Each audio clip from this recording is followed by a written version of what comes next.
समझते हैं इसके साथ। तो आइए, the president of India executive head होता है हमारा, और एक सुप्रीम कमांडर होता है आर्मी का। आर्म फोर्सेस का सुप्रीम कमांडर कहा जाता है किसको?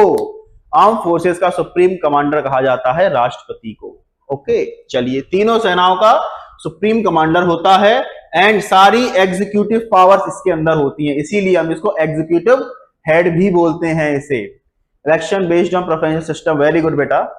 चलिए, तो यहां आइए, भारत के संविधान जो कि 1950 में लागू हुआ था, उसके अनुसार बात करते हैं। राष्ट्रपति के चुनाव, शक्तियां, कार्यों, ठीक है, इन सब के ऊपर इसके अंदर बात की गई है। आर्टिकल 53 से स्टार्ट होता है, वैसे तो 52 भी होता है इसके अंदर, ठीक है, तो 53 से स्टार्ट करते हैं हम, वैसे एग्जैक्टली 53 से ही है, इसीलिए बात कर रहा हूं मैं। तो आर्टिकल 52 जो है वो ये कहता है कि जितनी भी बातें हैं राष्ट्रपति की, या फिर जितनी भी पावर्स हैं, वो आर्टिकल 52 के अनुसार राष्ट्रपति, अगर मतलब ये है, सरकार अगर कोई भी काम करती है तो वो राष्ट्रपति की बिना रिकमेंडेशन के नहीं कर सकती है, क्योंकि आखिरी सील जो मोहर जो लगती है वो राष्ट्रपति की लगती है। इसीलिए कहा जाता है राष्ट्रपति इज अ एग्जीक्यूटिव हेड, ठीक है। तो याद रखना, प्रेसिडेंट हमारा कैसा होता है? एग्जीक्यूटिव हेड होता है, और जितनी भी पावर्स हैं कंट्री की, वो किसके पास होती हैं? राष्ट्रपति के पास ही होती हैं। ये आर्टिकल 52 कहता है, सारी एग्जीक्यूटिव बिजनेस पावर राष्ट्रपति के पास होती है, आर्टिकल 52 कहता है। चलिए नेक्स्ट आगे चलते हैं, इसी सीरीज को लेके चलते हुए। आइए अब एक एक से आर्टिकल्स को भी समझेंगे। आर्टिकल 53 जो बात करता है मैनर ऑफ इलेक्शन, जो इलेक्शन के मैनर की बात करता है कि भैया इसका इलेक्शन होता कैसे है, कैसे इसका इलेक्शन होता है। और याद रखना 53 राष्ट्रपति के इलेक्शन की बात करता है। किसके? राष्ट्रपति के इलेक्शन की बात करता है। और ये इलेक्शन कैसे होता है? सीक्रेट बैलेट से होता है। एक बॉक्स होता है, ये बॉक्स दिख रहा है आपको, ये रहा। जैसे अपना जो इलेक्शन होता है ना, आपने देखा होगा जनरल इलेक्शन जो होते हैं वो किससे होते हैं? एक मशीन होती है। उस मशीन का नाम क्या है मुझे बताइए जरा, कमेंट सेक्शन में नाम बताइए, क्या मशीन का नाम है इसका हम करते हैं। इसको आजकल अपोजिशन बोलता है इसको हैक किया जा सकता है, हैक किया जा सकता है। क्या नाम है इसका बताइए? प्रभांशु, अभी कितने लोग हैं बताइए, क्या नाम है उस मशीन का? कमेंट में डालिए जल्दी से, है ना। तो लेकिन आज भी जो प्रेसिडेंट और वाइस प्रेसिडेंट के जो इलेक्शंस होते हैं, जो प्रेसिडेंट एंड जो वीसी के जो वाइस प्रेसिडेंट, वीपी के जो इलेक्शंस होते हैं, वो आज भी ईवीएम मशीन, वेरी गुड बेटा, ईवीएम से ही होता है। चलिए, तो याद रखना है, जो प्रेसिडेंट और वाइस प्रेसिडेंट के जो इलेक्शंस होते हैं वो आज भी ऑफलाइन इसी पेपर बैलेट पे होते हैं। एक ये दिख रहा है वो पेपर, इस पर मोहर लगाई जाती है कि भैया हाँ मैं इस आदमी को वोट देना चाहता हूं, है ना। तो आज भी ये इलेक्शंस कैसे होते हैं? सीक्रेट बैलेट के माध्यम से होते हैं, ओपनली नहीं होते हैं, सीक्रेट बैलेट। बहुत बढ़िया बेटा, है ना। और याद रखना है ये कैसे होते हैं? Proportional representation by means of single transferable.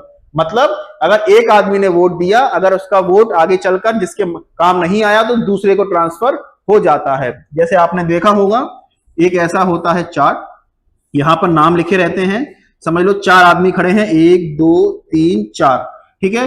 जैसे आपने यहां पर कोई कैंडिडेट है, आपने इसको वोट दिया, किसी ने इसको वोट दिया, किसी ने इसको वोट दिया।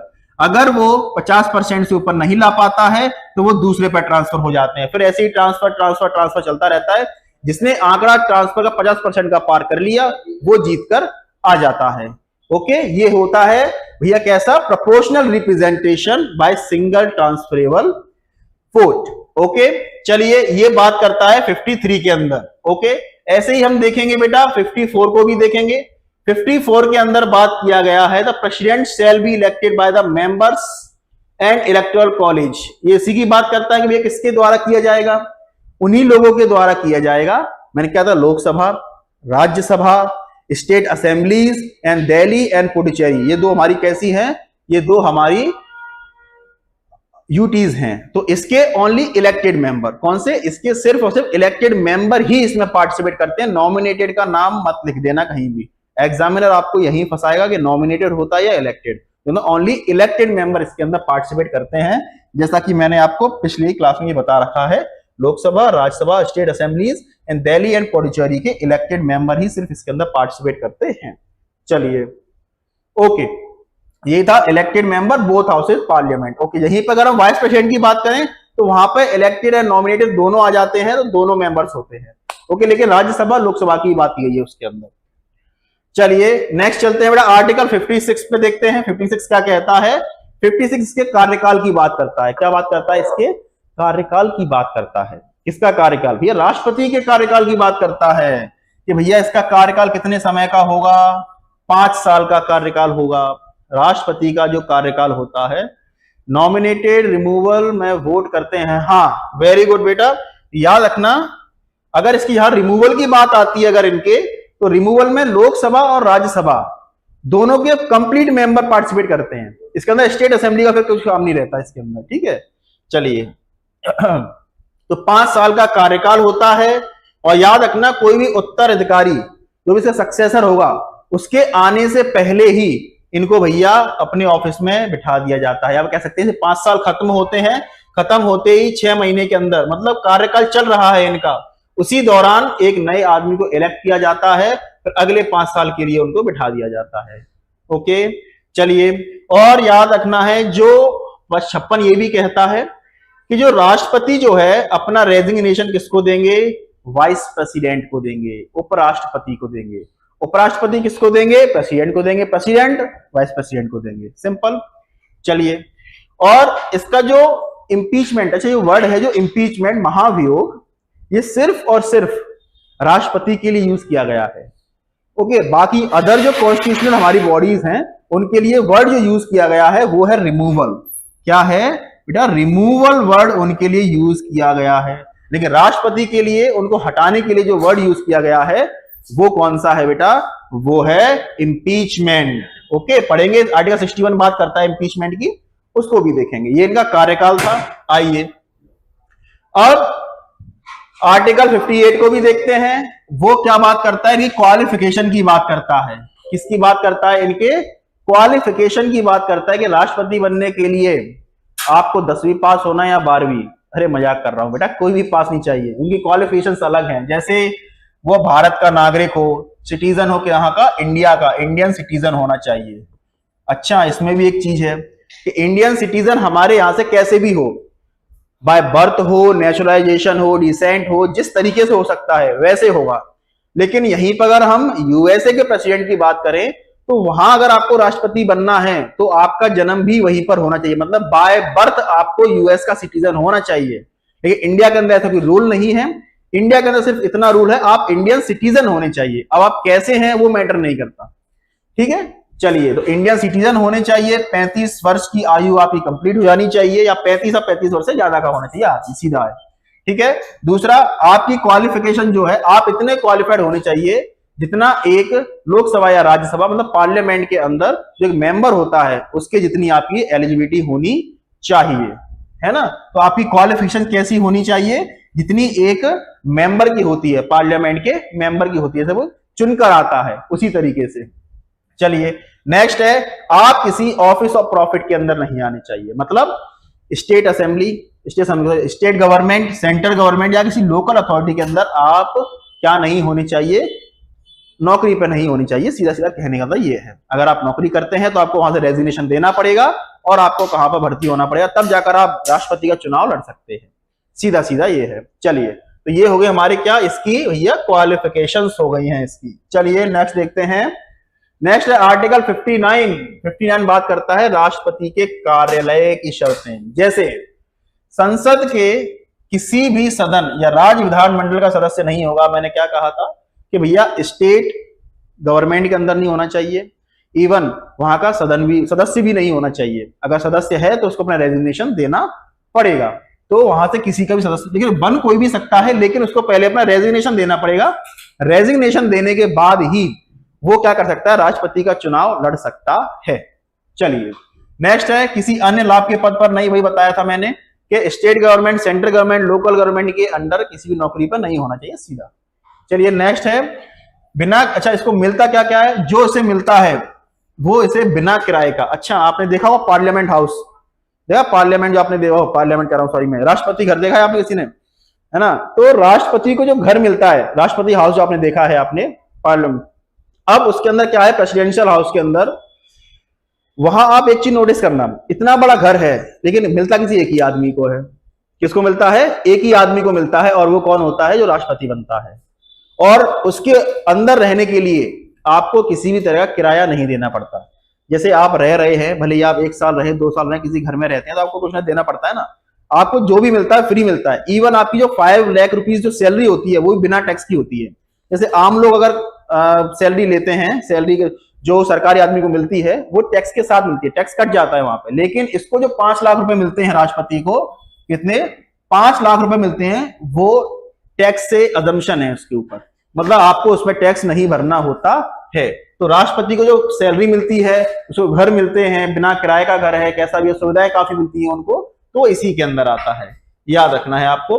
चलिए, और उनके कार्यकाल के दौरान उपलब्धि और भत्ते बिना किसी कम नहीं किया जा सकता है। ये भी है कि राष्ट्रपति की जो 5 लाख रुपए सैलरी है ना, कितनी भी बुरी कंडीशन आ जाए, देश में इमरजेंसी लग जाए, इवन फाइनेंशियल इमरजेंसी भी लग जाए, अभी तक लगी नहीं है, अगर लगती भी है तो राष्ट्रपति की सैलरी नहीं कम की जा सकती है। बाकी अगर कितने भी, जितना भी वर्ल्ड, इंडिया के अंदर जो भी लोग हैं, उन सबकी सैलरी कम की जा सकती है, उन सबकी सैलरी कम की जा सकती है। फाइनेंशियल इमरजेंसी एक ऐसी कंडीशन आती है, फाइनेंशियल इमरजेंसी एक ऐसी कंडीशन है जहां पर क्या होता है, हर सरकारी आदमी की सैलरी में कटौती की जाती है, कई बार नहीं भी दी जाती है। इमरजेंसी में यही होता है ना, इमरजेंसी इमरजेंसी होती है भैया, आपातकाल है।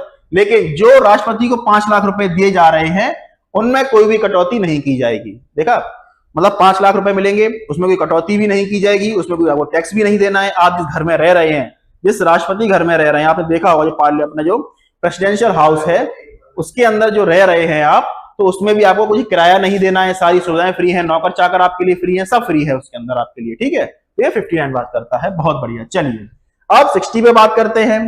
60 में दिया गया है भैया, भारत के मुख्य न्यायाधीश जो सीजेआई है हमारे, जो सुप्रीम कोर्ट के CJI, chief justice of India है, वो क्या करते हैं भैया, वो सुप्रीम कोर्ट के वरिष्ठतम न्यायाधीश जो है, वो प्रेसिडेंट को क्या दिलाते हैं, शपथ दिलाने का काम करते हैं, ओथ दिलाने का काम करते हैं। आपको याद रखना है, इनको शपथ दिलाने का काम कौन करता है? सीजेआई करते हैं। कौन करता है?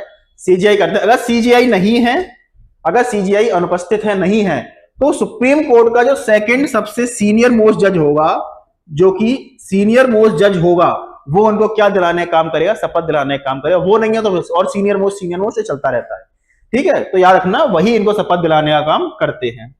नेक्स्ट देखते हैं। चलिए अब 61, ये तो पता ही है, मैंने बताया था आपको, इंपीचमेंट प्रोसेस को बताता है। किसको बताता है बेटा? वो इंपीचमेंट प्रोसेस को बताता है। किसकी इंपीचमेंट? राष्ट्रपति की इंपीचमेंट, महाभियोग की बात बताता है। देखिए क्या होता है, महाभियोग जो है दोनों हाउसेज में किसी में भी आ सकता है, किसी में भी आ सकता है, लेकिन उसके लिए पहले रिटर्न नोटिस देना पड़ता है 14 दिन का। कितने का भैया? 14 डेज का रिटर्न नोटिस पहले देना पड़ता है कि भैया हम आपके ऊपर क्या चला रहे हैं, महाभियोग चलाने वाले हैं। जिस भी हाउस से आए, लोकसभा से आए, राज्यसभा से आए, किसी से भी आता है, मैटर नहीं करता इस चीज का, लेकिन वही है कि आपको 14 दिन पहले राष्ट्रपति को सूचित करना पड़ेगा लिखित रूप से, ठीक है। तो ये निकल कर आता है। फिर जैसे ही इसके लिए लिखित नोटिस जारी होता है, 50 लोग जो राजी हो जाते हैं वो लिख कर देते हैं। फिर क्या होता है, फिर ये जाता है भैया हाउसेस के अंदर। हाउसेस के अंदर चलती है भैया स्पेशल मेजोरिटी। मैंने क्या बताया था, स्पेशल मेजोरिटी जो होती है वो राष्ट्रपति के इंपीचमेंट पर भी लगती है। कैसे लगती है? राष्ट्रपति के इंपीचमेंट पर भी स्पेशल मेजोरिटी लगती है। 2/3 मेजोरिटी, मतलब 2/3 लोग आने चाहिए, प्रेजेंट एंड वोटिंग होनी चाहिए उनके अंदर। अगर वो होता है तो थर्ड स्टेप क्या है भैया, फिर आता है the other house investigate the presidential right to appear. अच्छा क्या है, अगर एक हाउस से पास होता है 2/3 मेजोरिटी से, तो दूसरे हाउस के अंदर जाता है तो वहां भी सेम प्रोसेस चलेगी, 2/3 मेजोरिटी से ही वहां पर भी बिल पास होना चाहिए।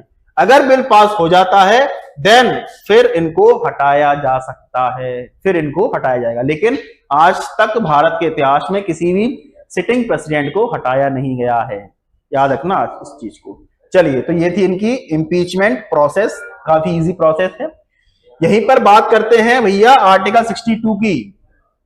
आर्टिकल 62 बात करता है time to fill a vacancy, कि भैया अगर राष्ट्रपति अपनी सीट पर नहीं है तो 6 महीने के अंदर कितने 6 महीने के अंदर इनको किया जाए भैया, इनकी सीट को भरा जाए।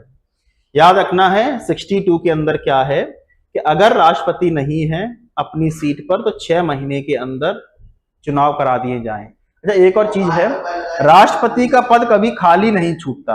अगर राष्ट्रपति अपनी सीट पर नहीं है तो वाइस प्रेसिडेंट बैठ जाएंगे, वाइस प्रेसिडेंट नहीं है तो सीनियर मोस्ट जज, सुप्रीम कोर्ट के सीनियर मोस्ट जज हैं सीजेआई जो है वो बैठ जाएंगे।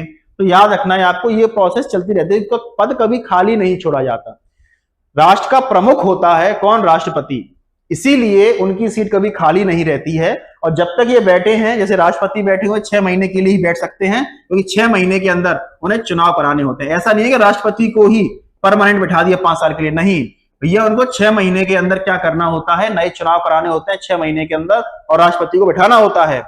ठीक है, ये चीज निकल गया, 6 महीने के अंदर चुनाव कराने हैं। होता क्या है, 5 साल के अगर किसी राष्ट्रपति का कार्यकाल चल रहा है तो उसके जैसे ही 4.5 साल होते हैं वैसे ही चुनाव करा लिया जाता है 6 महीने के अंदर ही, और अगले के लिए 5 साल रिजर्व कर दी जाती है। सीधा सीधा यही है। ओके, तो ये थी इसकी प्रोसेस, बाकी वही है। तो ये इनकी ऑफिस कभी भी खाली नहीं हो सकता है, टर्म है इलेक्शन का, 6 महीने के अंदर इनको कराने होंगे। चलिए अब 53 पीछे ही बता दिया था मैं, क्या होता है, ये सारी इतनी भी पावर्स हैं, एग्जीक्यूटिव पावर्स हैं यूनियन की, सब इनके अंदर होती हैं। और हमारी आर्म फोर्सेस के ये सुप्रीम कमांडर होते हैं। कैसे होते हैं ये? आर्म फोर्सेस के सुप्रीम कमांडर होते हैं। ओके, तो आपको ये भी देखना है, सुप्रीम कमांडर होते हैं। चलिए नेक्स्ट देखना है आपको आर्टिकल 79। आर्टिकल 79 ये बात तो करता है पार्लियामेंट की। आर्टिकल 79 किसकी बात करता है भैया? पार्लियामेंट की बात करते हैं। यहां पर आपने नाम सुना होगा सरला। सरला, सरला का मतलब हो गया संसद, राज्यसभा, लोकसभा। संसद का मतलब 79, राज्यसभा का मतलब 80, 81 का मतलब हो गया लोकसभा। ऐसे आप याद रखो, ट्रिक है ये तो, सरला करके। तो संसद की बात करता है और वो कहता है कि राष्ट्रपति संसद का अभिन्न अंग है। राष्ट्रपति क्या है? संसद का अभिन्न अंग है। लोकसभा राज्यसभा के साथ राष्ट्रपति भी इसका क्या है? एक संसद का हिस्सा है। समझ में आया?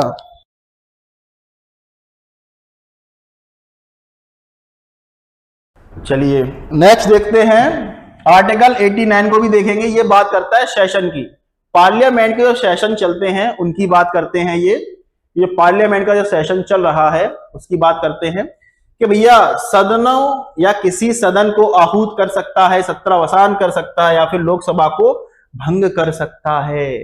कि वो लोकसभा चल नहीं रही है, क्या कर रही है? लोकसभा या फिर सदन किसी भी नहीं चल रहे हैं तो उनको समन जारी कर सकता है। भैया इनको एमपीज को समन जारी करके कहता है आओ जरा सदन चलाओ, देश में जो मुद्दे चल रहे हैं उन पर बात करो। या फिर उसे स्टार्ट कर सकता है, प्रोरॉग कर सकता है कि सत्रों का स्टार्ट करना वो यही करता है, राष्ट्रपति ही सदन को स्टार्ट करता है। इसीलिए कहते हैं सेशन का पहली स्पीच और साल की पहली स्पीच कौन देता है? वो राष्ट्रपति के भाषण से ही स्टार्ट होती है। ठीक है, चलिए नेक्स्ट, अगर सदन में ज्यादा दिक्कतें हैं तो उसको डिसॉल्व भी कर सकता है। क्या कर सकता है? उसे डिसॉल्व भी कर सकता है। किसके कहने पर? पीएम के कहने पर उसे डिसॉल्व भी कर सकता है। ये इसकी 85 के अंदर पावर्स आती हैं कि ये सेशंस ऑफ पार्लियामेंट की। चलिए ऐसे ही हम देखेंगे 86 किसकी बात करता है? राइट टू एड्रेस की बात करता है। जैसा कि द प्रेसिडेंट में एड्रेस बोथ हाउसेस, जैसा आपने देखा होगा राष्ट्रपति दोनों हाउसेस को, लोकसभा प्लस राज्यसभा को क्या करता है? एड्रेस करता है। दोनों की ज्वाइंट सिटिंग कराकर दोनों को फिर भाषण देता है अपना। जो भाषण देते हैं वो आर्टिकल 86 के अंदर आता है। आर्टिकल 86 के अंदर भाषण आते हैं इनके। ठीक है, तो ये भी देखना है। चलिए नेक्स्ट देखते हैं बेटा आर्टिकल 111। 111 बात करता है कि भैया साइन कर दो इस बिल पे। कोई भी बिल है, लोकसभा प्लस राज्यसभा से आया हुआ कोई भी बिल है तो वो जाता कहां है? प्रेसिडेंट के पास जाता है। तो प्रेसिडेंट उसको साइन करना है, असेंट देना है उसको अपना, तो वो आर्टिकल 111 के तहत करता है। तो ये इसमें दिया गया है, the president shall either give a assent to bill which then come a law. फिर बाद में वो क्या बनता है बेटा? वो जो बिल होता है असेंट देने के बाद क्या बनता है? लॉ या फिर एक्ट बन जाता है।